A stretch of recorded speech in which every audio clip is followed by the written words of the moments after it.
प्राणोपासना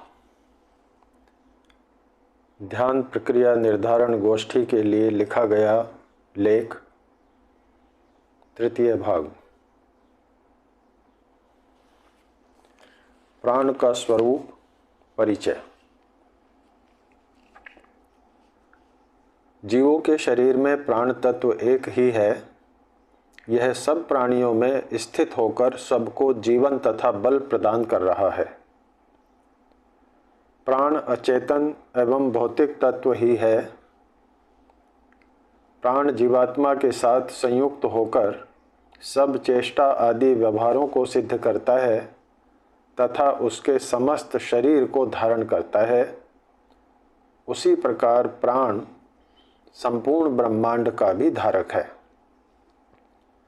प्राण हवा या ऑक्सीजन गैस नहीं है, हवा गैसों का मिश्रण है, जबकि प्राण एक विशिष्ट प्रकार की शुद्ध ऊर्जा है, अन्य ऊर्जाओं का मिश्रण भी नहीं है।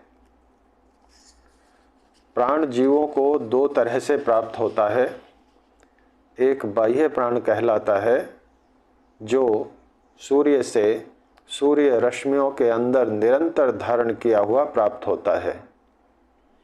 यह अंतरिक्ष में सर्वत्र प्राप्त होने से सर्वत्र व्याप्त है।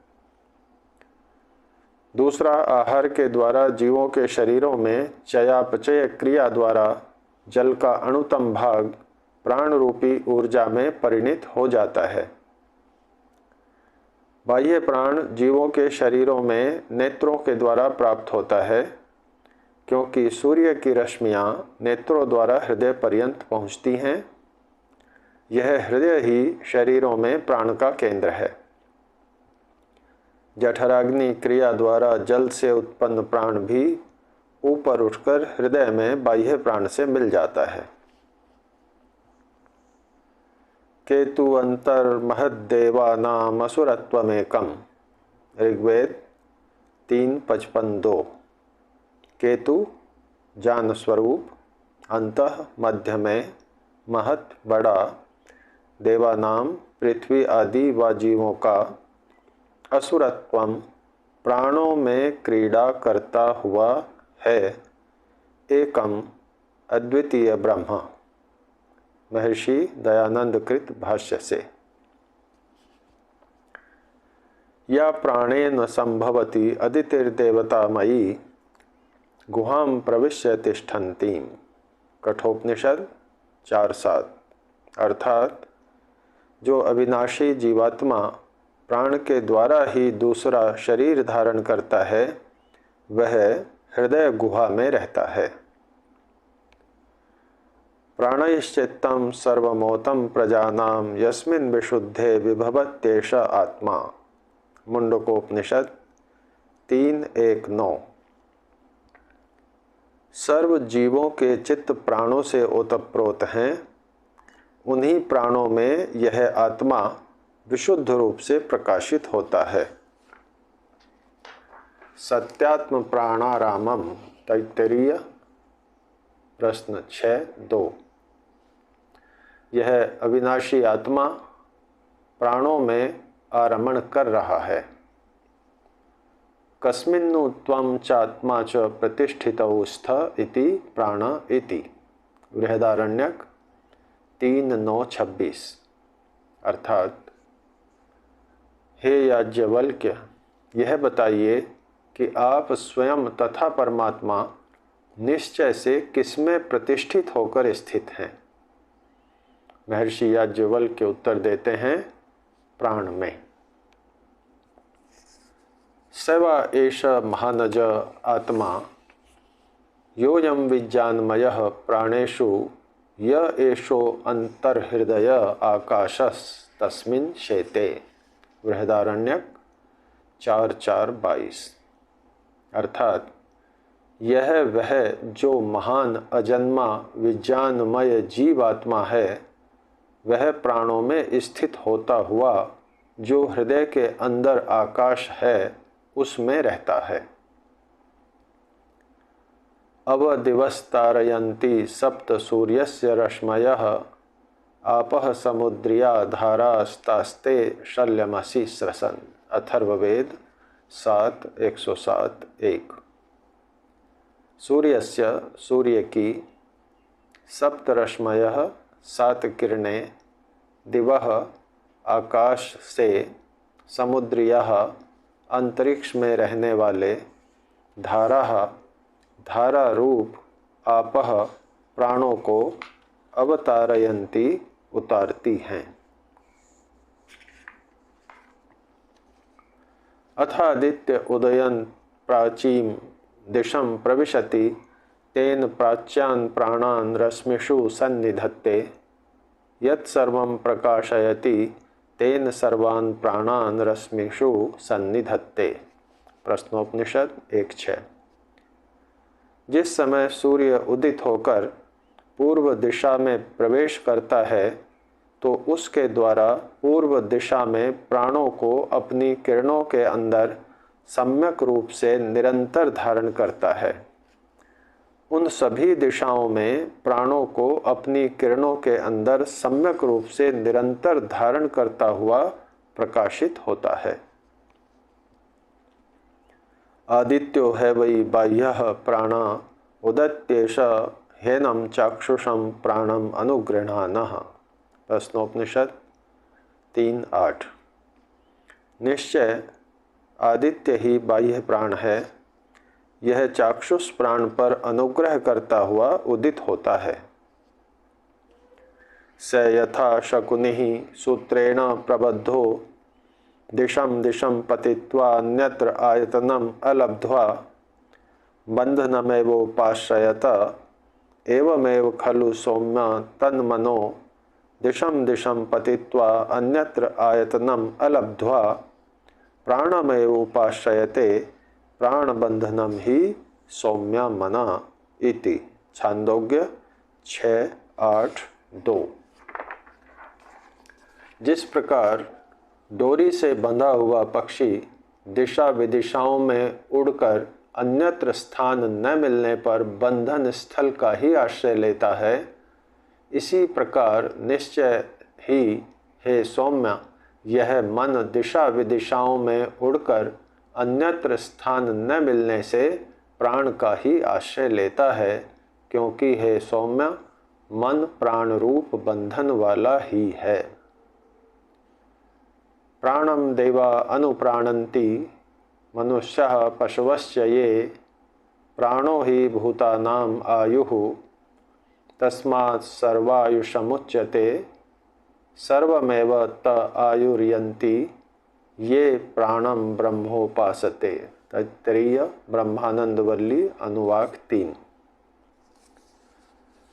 प्राण ही देवयोनि या इंद्रियां अनुप्राणित हो रहे हैं। प्राण से ही देवयोनि या इंद्रियां अनुप्राणित हो रहे हैं, जीवन ग्रहण कर रहे हैं। मनुष्य और पशु ये सब प्राण से अनुप्राणित हो रहे हैं। प्राण ही सब जीव मात्र के जीवन के समय का निर्धारक है, अतएव प्राण को सबकी आयु कहा जाता है। जो मनुष्य प्राण ब्रह्म की उपासना करते हैं, अर्थात प्राण विद्या द्वारा ब्रह्मोपासना में रत हैं, वे पूर्ण आयु को प्राप्त होते हैं। प्राणो यह स यह सर्वभूतैर्विभाति, विजानन् विद्वान् भवति नातिवादी। मुंडकोपनिषद 3:1-4। यह परमेश्वर प्राणों में तथा प्राण द्वारा ही संपूर्ण भूतों में विभासित हो रहा है। इस प्रकार जो विद्वान उस सर्वभूतस्थ ईश्वर को प्राण द्वारा जानने वाला है, वह अतिवादी नहीं होता। पुरुषस्य प्रयतो वांग मनसि संपद्यते, मनः प्राणे प्राणस्तेजसी, तेजः परस्याम देवतायाम। छांदोग्य 6:8-6। मरण को प्राप्त होते हुए इस पुरुष की वागादि इंद्रियां मन में लीन हो जाती हैं। मन प्राण में, प्राण तेज में और तेज परमात्मा में लीन हो जाता है।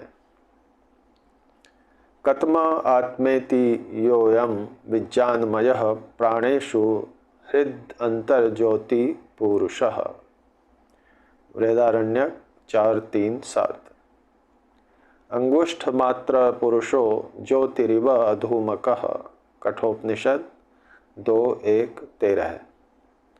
हिरण्यमये परे कोशे विरजं ब्रह्म निष्कलं तच्छुभ्रं ज्योतिषां ज्योतिष तद्यद आत्मविदो विदुः। मुंडकोपनिषद 2:2-9। अंतः शरीरे ज्योतिर्मयो हि शुभ्रो यम पश्यन्ति यत यः क्षीण दोषः। मुंडकोपनिषद 3:1-5। ऋतं पिबन्तौ सुकृतस्य लोके गुहां प्रविष्टौ परमे परार्धे छायातपौ ब्रह्मविदो वदन्ति। कठोपनिषद 1:3-1। अंगुष्ठ मात्रो रवितुल्य रूप। श्वेताश्वतर 5:8। वेदाहमेतं पुरुषं महान्तं आदित्यवर्णं तमसः परस्तात्। यजुर्वेद 31:18। आत्मा कौन सा है? जो हृदय में प्राणों के मध्य ज्योति रूप विज्ञानमय पुरुष है, वही आत्मा है। वह धूम रहित ज्योति की तरह अंगुष्ठ मात्र प्रदेश हृदय में स्थित है। ज्योतिष्मान श्रेष्ठ हृदय रूपी कोश में मल व दोष रहित ब्रह्म विराजमान है। वह शुभ्र वर्ण है तथा समस्त ज्योतियों की ज्योति है। ऐसे यति जिनके दोष क्षीण हो गए हैं, निश्चय ही अपने शरीर के भीतर ब्रह्म का शुभ्र ज्योतिर्मय रूप देखते हैं। अंगुष्ठ मात्र हृदयाकाश में सूर्य के प्रकाश के सदृश रूप वाले परमात्मा का दर्शन जीवात्मा के साथ साथ होता है। संक्षेप में, सूर्य की प्रकाश किरणों के अंदर रखे हुए तथा प्रकाश किरणों के माध्यम से एक विशेष प्रकार के ऊर्जा कण जो सूर्य से निरंतर निःसृत हो रहे हैं, उनको प्रश्नोपनिषद में प्राण कहा गया है। जीवात्मा तथा परमात्मा प्राण में क्रीड़ा करते हैं। पुनः प्राण शरीर में अपने को 5 भागों में विभक्त कर शरीर में 5 प्रकार के कार्यों का संपादन करते हैं। प्राण, अपान, समान, व्यान, उदान। उदान पाद तल से लेकर शिर के शीर्ष पर्यंत नाड़ियों में ऊर्ध्व गति का हेतु है। प्राण का मन व मन का प्राण नियमन करने वाला है। प्राण जड़ पदार्थ ऊर्जा रूप है। आधिदैविक प्राण सूर्य से उत्पन्न तथा पृथ्वी पर स्थित समस्त प्रजा को सूर्य रश्मियों से प्राप्त होते हैं।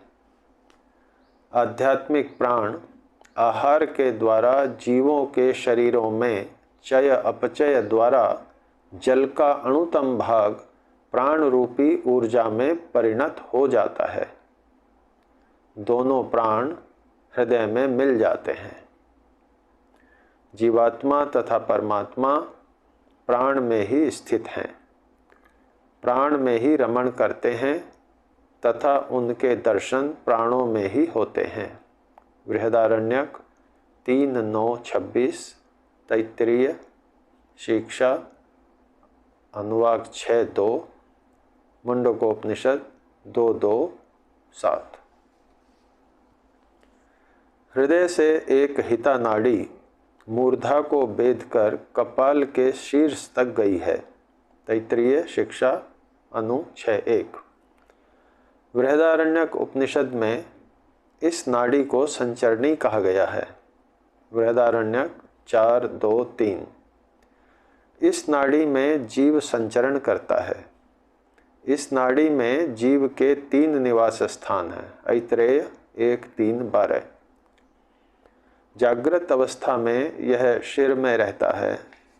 स्वप्न अवस्था में शिरो स्थित इंद्रियों का आधिपत्य छोड़कर कंठ स्थान में आ जाता है तथा सुषुप्ति अवस्था में जीव हृदय की पुरीतत नाड़ियों में सो जाता है।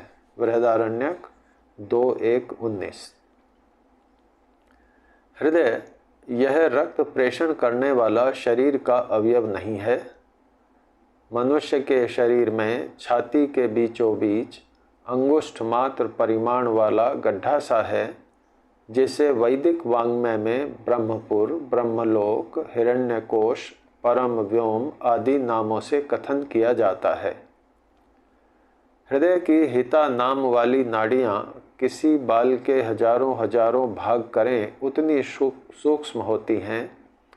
हिता नामनी नाड़ियों से 72 हजार पुरीतत नामनी नाड़ियाँ निकलती हैं। एक नाड़ी जो ऊपर की ओर मूर्धा को वेध कर शिर कपाल तक गई है, वह संचरणी नामक नाड़ी जीव के संचरण का मार्ग है। हृदय के अंदर ये जो 101 नाड़ियाँ हैं, इनका नाम हिता नाड़ी है। बृहदारण्यक 4:3-20, 2:1-19, 4:2-13। जीवात्मा और परमात्मा दोनों प्राण में प्रतिष्ठित होते हुए प्राण में ही रमण करते हैं, इसलिए ब्रह्मोपासना प्राणों में ही की जानी है। उपासक को इन दोनों आत्माओं के प्रत्यक्ष दर्शन प्राणों में ही होते हैं, इसलिए प्राण विद्या व प्राणायाम विद्या को जानना आवश्यक है। उदान प्राण स्थिर होने पर ही आत्मदर्शन लब्ध होते हैं। प्रश्नोपनिषद 4:3-4। अतः प्रायोगिक रूप से ईश्वर की संकल्पना, अनंत समापत्ति का अभ्यास, ईश्वर का वरण एवं आत्मसमर्पण, प्राणायाम क्रियाओं द्वारा प्राण और अपान का नियंत्रण, प्राण व उदान पर नियंत्रण, गति विच्छेदन, विषयों से मन व इंद्रियों को हटा लेने का अभ्यास तथा तत्स्वरूप आत्मादेश व अहंकारादेश अनुसार धारणा व ध्यान का अभ्यास करना अभिप्रेत है। श्रद्धेय स्वामी सत्यबोध जी सरस्वती से सीखे अनुसार व उनके लेखन से उद्धृत व संकलित। तपेंद्र, अगस्त 2012।